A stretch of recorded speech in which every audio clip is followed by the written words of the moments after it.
right, it's chapter 5, Caspian's Adventure in the Mountains. After this, Caspian and his tutor had many more secret conversations on the top of the great tower. And at each conversation, Caspian learned more about old Narnia, so that thinking and dreaming about the old days and longing that they might come back filled nearly all his spare hours. But of course, he had not many hours to spare, for now his education was beginning in earnest. He learned sword fighting and riding, swimming and diving, how to shoot with the bow and play on the recorder and the theorbo, how to hunt the stag and cut him up when he was dead. Besides cosmography, rhetoric, heraldry, versification, and of course history, with a little law, physics, alchemy, and astronomy. Of magic he learned only the theory, for Dr. Cornelius said the practical part was not proper study for princes. And I myself, he added, am only a very imperfect magician and can only do the smallest experiments.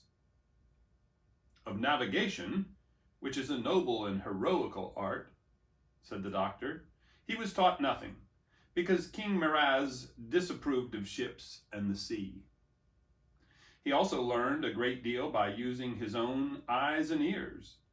As a little boy, he had often wondered why he disliked his aunt, Queen Prunaprismia. He now saw that it was because she disliked him. He also began to see that Narnia was an unhappy country. The taxes were high and the laws were stern, and Miraz was a cruel man. After some years, there came a time when the queen seemed to be ill, and there was a great deal of bustle and pother about her in the castle, and doctors came and courtiers whispered. This was in early summertime, and one night while all the fuss was going on, Caspian was unexpectedly wakened by Dr. Cornelius after he had only a few hours in bed. "Are we going to do a little astronomy, doctor?" said Caspian. "Hush," said the doctor. "Trust me and do exactly as I tell you. Put on all your clothes. You have a long journey before you." Caspian was very surprised, but he had learned to have confidence in his tutor, and he began doing what he was told at once. When he was dressed, the doctor said, "I have a wallet for you. We must go into the next room and fill it with victuals from your highness's supper table." "My gentlemen in waiting will be there," said Caspian.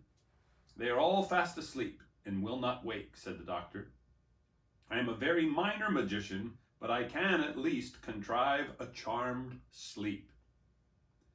They went into the antechamber, and there, sure enough, the two gentlemen in waiting were sprawling on chairs and snoring hard.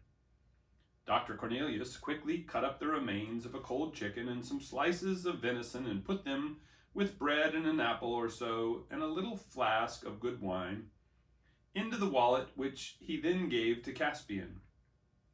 It fitted on by a strap over Caspian's shoulder, like a satchel you would use for taking books to school. "Have you your sword?" asked the doctor. "Yes," said Caspian. "Then put this mantle over all to hide the sword in the wallet. That's right. And now we must go to the great tower and talk." When they had reached the top of the tower, it was a cloudy night, not at all like the night when they had seen the conjunction of Tavar and Alambil. Dr. Cornelius said, "Dear Prince, you must leave this castle at once and go to seek your fortune in the wide world. Your life is in danger here." "Why?" asked Caspian. "Because you are the true king of Narnia, Caspian the 10th, the true son and heir of Caspian the 9th. Long live your majesty." And suddenly, to Caspian's great surprise, the little man dropped down on one knee and kissed his hand. "What does it all mean? I don't understand," said Caspian. "I wonder you have never asked me before," said the doctor. "Why, being the son of King Caspian, you are not King Caspian yourself? Everyone except your majesty knows that Miraz is a usurper. When he first began to rule, he did not even pretend to be the king. He called himself Lord Protector. But then your royal mother died, the good queen, and the only Telmarine who was ever kind to me. And then, one by one, all the great lords who had known your father died or disappeared. Not by accident either. Miraz weeded them out. Belisar and Ubalus were shot with arrows on a hunting party. By chance, it was pretended. All the great house of the Passerids he sent to fight giants on the northern frontier, till one by one they fell. Arlian and Aramon and a dozen more he executed for treason on a false charge. The 2 brothers of Beaver's Dam he shut up as madmen. And finally he persuaded the 7 noble lords, who alone among all the Telmarines did not fear the sea, to sail away and look for new lands beyond the eastern ocean. And as he intended, they never came back. And when there was no one left who could speak a word for you, then his flatterers, as he had instructed them, begged him to become king. And of course, he did. Do you mean he now wants to kill me too? Said Caspian. That is almost certain, said Dr. Cornelius. But why now? Said Caspian. I mean, why didn't he do it long ago if he wanted to? And what harm have I done him? He has changed his mind about you because something has happened only 2 hours ago. The queen has had a son. I don't see what that's got to do with it, said Caspian. Don't see? Exclaimed the doctor. Have all my lessons in history and politics taught you no more than that? Listen, as long as he had no children of his own, he was willing enough that you should be king after he died. He may not have cared much about you, but he would rather you should have the throne than a stranger. Now that he has a son of his own, he will want his own son to be the next king. You are in the way. He will clear you out of the way. Is he really as bad as that? Said Caspian. Would he really murder me? He murdered your father, said Dr. Cornelius. Caspian felt very strange and said nothing. I can tell you the whole story, said the doctor, but not now. There is no time. You must fly at once. You'll come with me, said Caspian. I dare not, said the doctor. It would make your danger greater. 2 are more easily tracked than 1. Dear Prince, dear King Caspian, you must be very brave. You must go alone and at once. Try to get across the southern border to the court of King Nain of Archenland. He will be good to you. Shall I never see you again? Said Caspian in a quavering voice. Oh, I hope so, dear king, said the doctor. What friend have I in the wide world except your majesty? And I have a little magic. But in the meantime, speed is everything. Here are 2 gifts before you go. This is a little purse of gold. Alas, all the treasure in this castle should be your own by rights. And here is something far better. He put in Caspian's hand something which he could hardly see, but which he knew by the feel to be a horn. That, said Dr. Cornelius, is the greatest and most sacred treasure of Narnia. Many terrors I endured, many spells did I utter to find it when I was still young. It is the magic horn of Queen Susan herself, which she left behind her when she vanished from Narnia at the end of the Golden Age. It is said that whoever blows it shall have strange help. No one can say how strange. It may have the power to call Queen Lucy and King Edmund and Queen Susan and High King Peter back from the past, and they will set all to rights. It may be that it will call up Aslan himself. Take it, King Caspian, but do not use it except at your greatest need. And now, haste, haste, haste! The little door at the very bottom of the tower, the door into the garden is unlocked. There we must part. Can't I get my horse? Destrier, said Caspian. He is already saddled and waiting for you just at the corner of the orchard. During the long climb down the winding staircase, Cornelius whispered many more words of direction and advice. Caspian's heart was sinking, but he tried to take it all in. Then came the fresh air in the garden, a fervent hand-clasp with the doctor, a run across the lawn, a welcoming whinny from Destrier,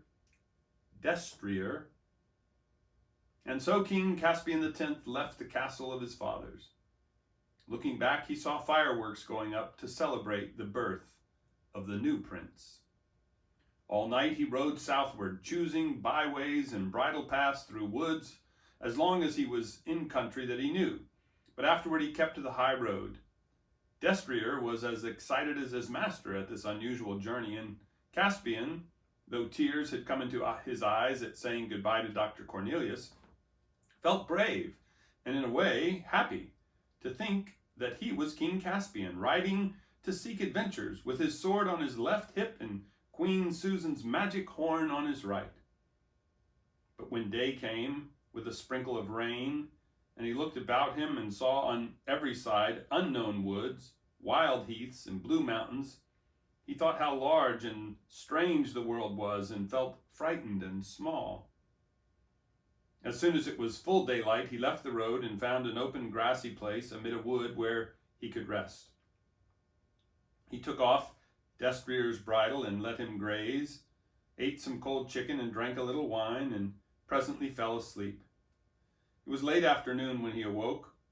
He ate a morsel and continued his journey southward, by many unfrequented lanes. He was now in a land of hills going up and down, but always more up than down. From every ridge he could see the mountains growing bigger and blacker ahead. As the evening closed in, he was riding their lower slopes. The wind rose. Soon rain fell in torrents. Destrier became uneasy. There was thunder in the air, and now they entered a dark and seemingly endless pine forest, and all the stories Caspian had heard of trees being unfriendly to man crowded into his mind. He remembered that he was, after all, a Telmarine, one of the race who cut down trees wherever they could and were at war with all wild things. And though he himself might be unlike other Telmarines, the trees could not be expected to know this. Nor did they. The wind became a tempest. The woods roared and creaked all around them. There came a crash. A tree fell right across the road just behind him. "Quiet, Destrier, quiet," said Caspian, patting his horse's neck. But he was trembling himself and knew that he had escaped death by an inch. Lightning flashed, and a great crack of thunder seemed to break the sky in two just overhead. Destrier bolted in good earnest. Caspian was a good rider, but he had not the strength to hold him back. He kept his seat, but he knew that his life hung by a thread during the wild career that followed. Tree after tree rose up before them in the dusk, and was only just avoided. Then, almost too suddenly to hurt, and yet it did hurt him too, something struck Caspian on the forehead, and he knew no more.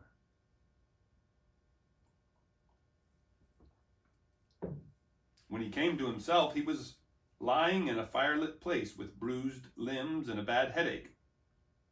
Low voices were speaking close at hand.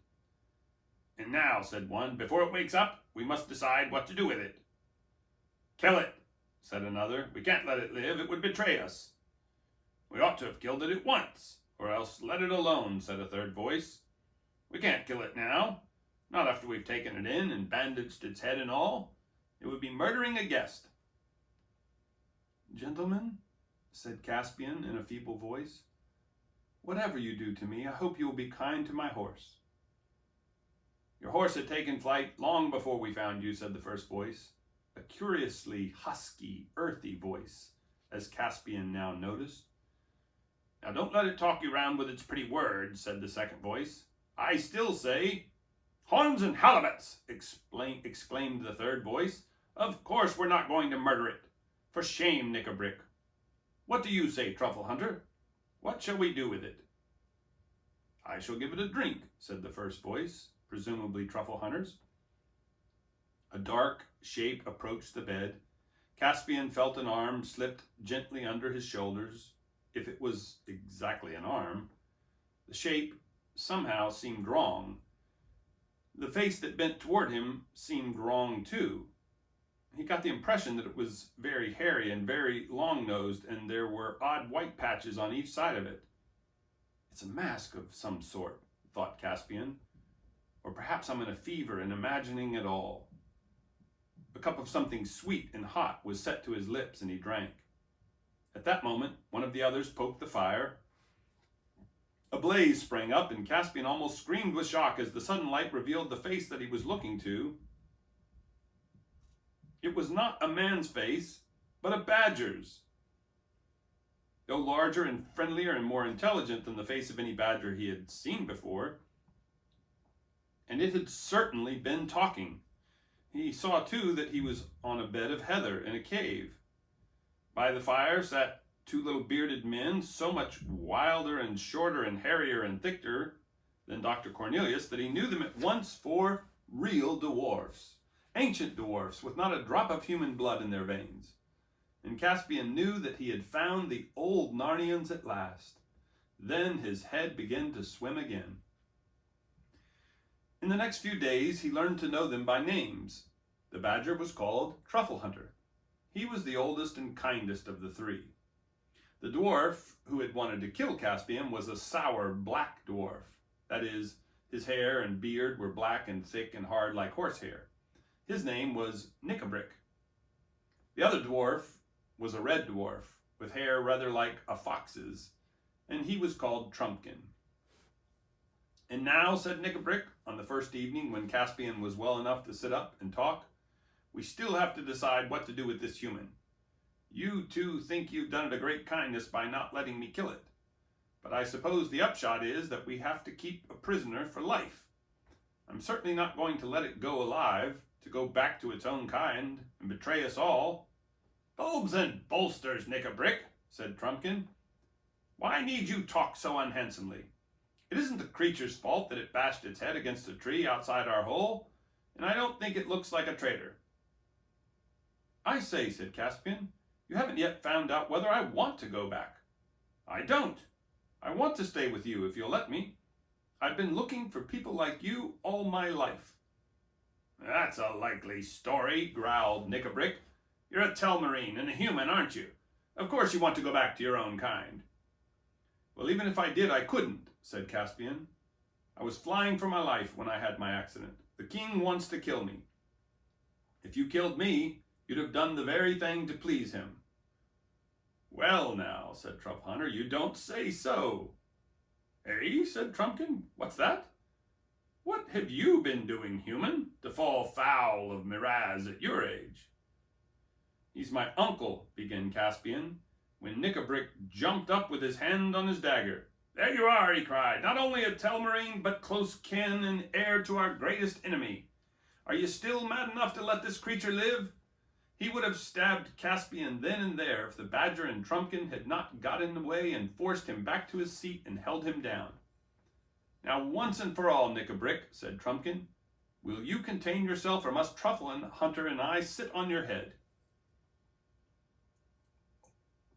Nickabrick sulkily promised to behave, and the other two asked Caspian to tell his whole story. When he had done so, there was a moment's silence. This is the queerest thing I've ever heard, said Trumpkin. I don't like it, said Nickabrick. I didn't know there were stories about us still being told among the humans. The less they know about us, the better. That old nurse now, she'd better have held her tongue. And it's all mixed up with that tutor, a renegade dwarf. I hate him. I hate him worse than humans. You mark my words, no good will come of it. Don't you go talking about things you don't understand, Nickabrick, said Truffle Hunter. You dwarfs are as forgetful and changeable as the humans themselves. I am a beast, I am, and a badger, what's more. We don't change. We hold on. I say great good will come of it. This is the true king of Narnia we've got here, a true king coming back to true Narnia. And we beasts remember, even if the dwarfs forget, that Narnia was never right except when a son of Adam was king. Whistles and whirligigs, Truffle Hunter, said Trumpkin. You don't mean you want to give the country to the humans? I said nothing about that, answered the badger. It's not men's country. Who should know that better than me? but it's a country for a man to be king of. We badgers have long memories to know that. Why, bless us all, wasn't the High King Peter a man? Do you believe all those old stories? Asked Trumpkin. I tell you, we don't change, we beasts, said Truffle Hunter. We don't forget. I believe in the High King Peter and the rest that reigned at Cair Paravel as firmly as I believe in Aslan himself. As firmly as that, I dare say, said Trumpkin, but who believes in Aslan nowadays?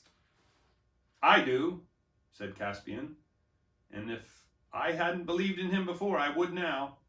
Back there among the humans, the people who laughed at Aslan would have laughed at stories about talking beasts and dwarfs. I did wonder if there really was such a person as Aslan, but then sometimes I wondered if there were really people like you. Yet, there you are. That's right, said Truffle Hunter. You're right, King Caspian, and as long as you will be true to old Narnia, you shall be my king. Whatever they say, long life to your majesty. You make me sick, Badger, growled Nickabrick. The High King Peter and the rest may have been men, but they were a different sort of men. This is one of the cursed Telmarines. He has hunted beasts for sport. Haven't you now? He added, rounding suddenly on Caspian.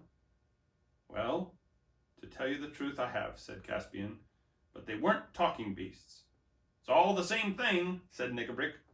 No, no, no, said Truffle Hunter. You know it isn't. You know very well that the beasts in Narnia nowadays are different and are no more than the poor dumb witless creatures you'd find in Calormen or Telmar. They're smaller too.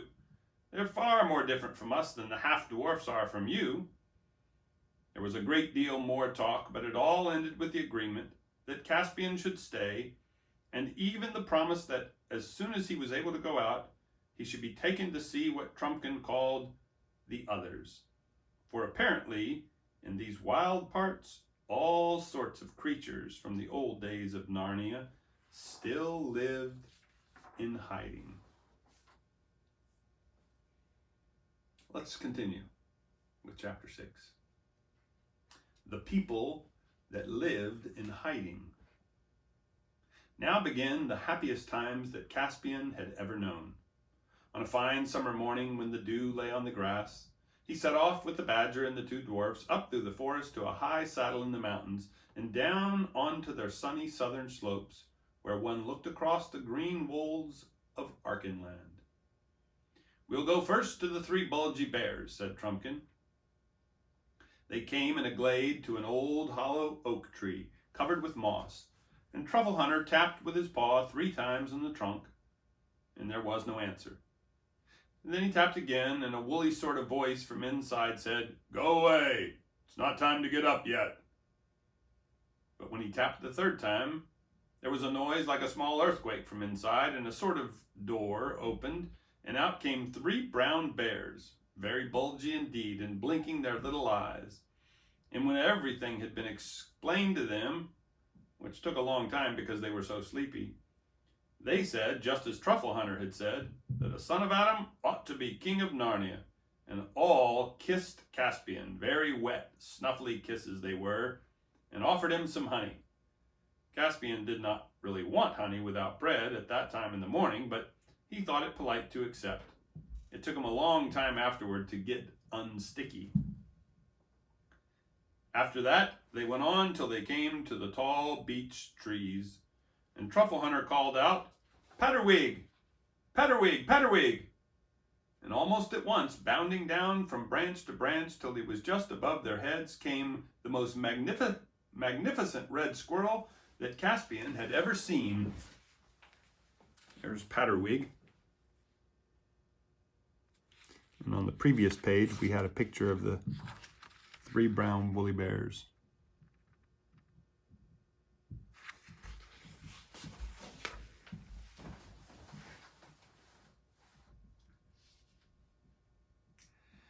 He was far bigger than the ordinary dumb squirrels which he had sometimes seen in the castle gardens. Indeed, he was nearly the size of a terrier, and the moment you looked in his face, you saw that he could talk. Indeed, the difficulty was to get him to stop talking, for, like all squirrels, he was a chatterer. He welcomed Caspian at once, and asked if he would like a nut, and Caspian said thanks, he would. But as Patterwig went bounding away to fetch it, Truffle Hunter whispered in Caspian's ear, "Don't look. Look the other way. It's very bad manners among squirrels to watch anyone going to his store, or to look as if you wanted to know where it was." Then Patterwig came back with the nut, and Caspian ate it, and after that Patterwig asked if he could take any messages to other friends. "For I can go nearly everywhere without setting foot to the ground," he said. Truffle Hunter and the dwarfs thought this a very good idea and gave Patterwig messages to all sorts of people with strange names, telling them all to come to a feast and council on Dancing Lawn at midnight 3 nights ahead. "And you'd better tell the 3 Bulgies too," added Trumpkin. "We forgot to mention it to them." Their next visit was to the 7 brothers of Shuddering Wood. Trumpkin led the way back to the saddle and then down eastward on the northern slope of the mountains till they came to a very solemn place among rocks and fir trees.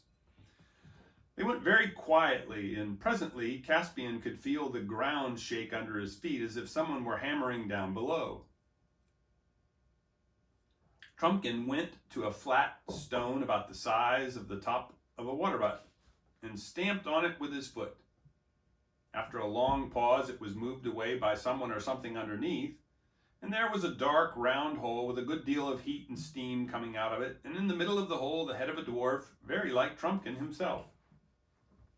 There was a long talk here, and the dwarf seemed more suspicious than the squirrel or the Bulgy bears had been, but in the end the whole party was invited to come down.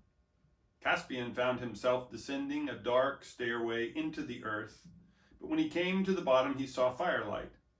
It was the light of a furnace. The whole place was a smithy. A subterranean stream ran past on one side of it. 2 dwarfs were at the bellows, another was holding a piece of red-hot metal on the anvil with a pair of tongs. A 4th was hammering it, and 2, wiping their horny little hands on a greasy cloth, were coming forward to meet the visitors. It took some time to satisfy them that Caspian was a friend and not an enemy, but when they did, they all cried, "Long live the king!" And their gifts were noble, mail shirts and helmets and swords for Caspian and Trumpkin and Knickerbrick. The badger could have had the same if he had liked, but he said he was a beast. He was, and if his claws and teeth could not keep his skin whole, it wasn't worth keeping.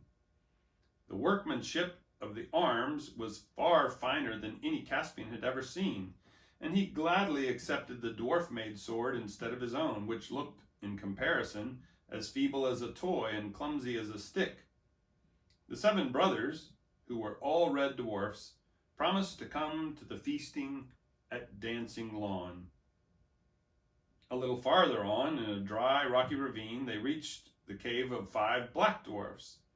They looked suspiciously at Caspian, but in the end the eldest of them said, "If he is against Miraz, we'll have him for king." And the next oldest said, "Shall we go farther up for you, up the crags? There's an ogre or 2 and a hag that we could introduce you to up there." "Certainly not," said Caspian. "I should think not indeed," said Truffle Hunter. "We want none of that sort on our side." Knickerbrick disagreed with this, but Trumpkin and the badger overruled him. It gave Caspian a shock to realize that the horrible creatures out of the old stories, as well as the nice ones, had some descendants in Narnia still. "We should not have Aslan for a friend if we brought in that rabble," said Truffle Hunter as they came away from the cave of the black dwarfs. "Oh, Aslan," said Trumpkin cheerily but contemptuously, "what matters much more is that you wouldn't have me." "Do you believe in Aslan?" said Caspian to Knickerbrick. "I'll believe in anyone or anything," said Knickerbrick, "that'll batter those cursed Telmarine barbarians to pieces or drive them out of Narnia. Anyone or anything. Aslan or the White Witch. Do you understand?" "Silence, silence," said Truffle Hunter. "You do not know what you're saying. She was a worse enemy than Miraz and all his race." "Not to the dwarfs, she wasn't," said Knickerbrick.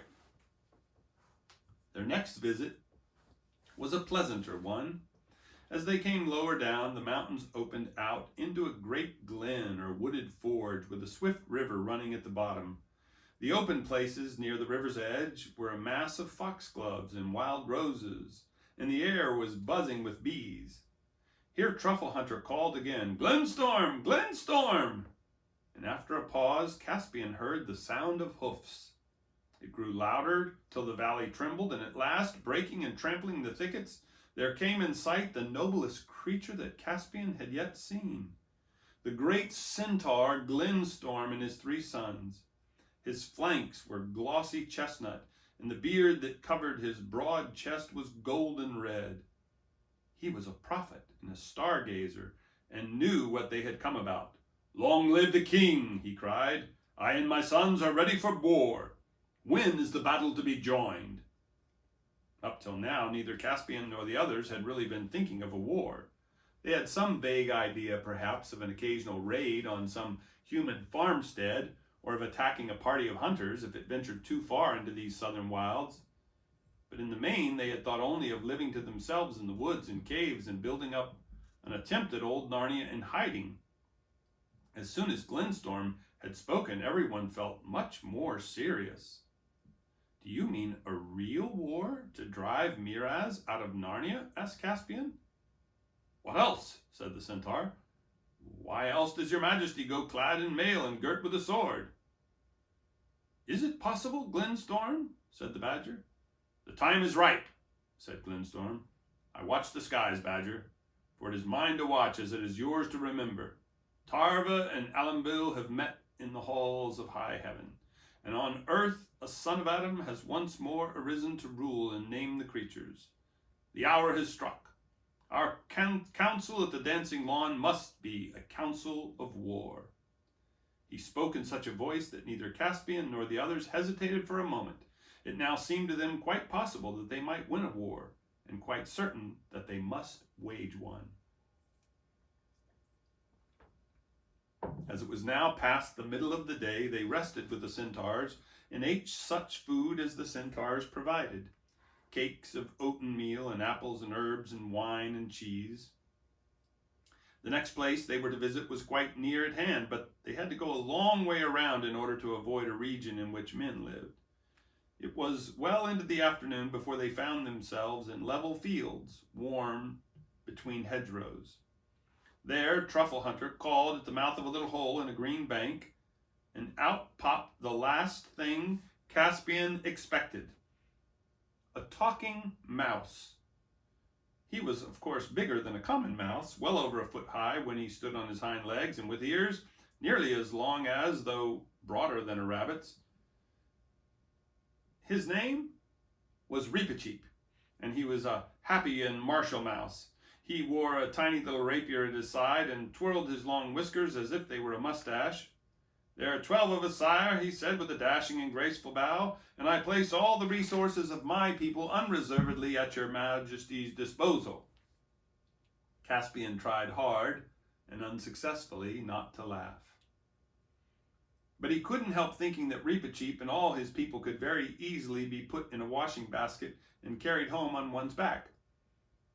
It would take too long to mention all the creatures whom Caspian met that day. Clodsley Shovel the mole, the 3 hard-biters who were badgers like Truffle Hunter, Camelot the hare, and Hodgelstock the hedgehog. They rested at last beside a well at the edge of a wide and level circle of grass, bordered with tall elms which now threw long shadows across it, for the sun was setting, the daisies closing, and the rooks flying home to bed. Here they supped on food they had brought with them, and Trumpkin lit his pipe. Nickabrick was not a smoker. "Now," said the badger, "if only we could wake the spirits of these trees and this well, we should have done a good day's work." "Can't we?" said Caspian. "No," said Truffle Hunter, "we have no power over them. Since the humans came into the land, felling forests and defiling streams, the dryads and naiads have sunk into a deep sleep. Who knows if they will ever stir again? And that is a great loss to our side. The Telmarines are horribly afraid of the woods, and once the trees moved in anger, our enemies would go mad with fright and be chased out of Narnia as quick as their legs would carry them." "What imaginations you animals have," said Trumpkin, who didn't believe in such things. "But why stop at trees and waters? Wouldn't it be even nicer if the stones started throwing themselves at old Miraz?" The badger only grunted at this, and after that there was such a silence that Caspian had nearly dropped off to sleep when he thought he heard a faint musical sound from the depth of the woods at his back. Then he thought it was only a dream and turned over again.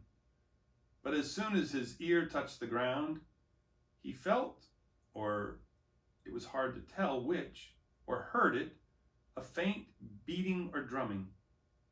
He raised his head. The beating noise at once became fainter, but the music returned, clearer this time. It was like flutes. He saw that Truffle Hunter was sitting up, staring into the wood. The moon was bright. Caspian had been asleep longer than he thought. Nearer and nearer came the music, a tune wild and yet dreamy, and the noise of many light feet, till at last out from the wood into the moonlight came dancing shapes such as Caspian had been thinking of all his life. They were not much taller than dwarfs, but far slighter and more graceful. Their curly heads had little horns. The upper part of their bodies gleamed naked in the pale light, but their legs and feet were those of goats. "Fawns!" cried Caspian, jumping up, and in a moment they were all around him. It took next to no time to explain the whole situation to them, and they accepted Caspian at once.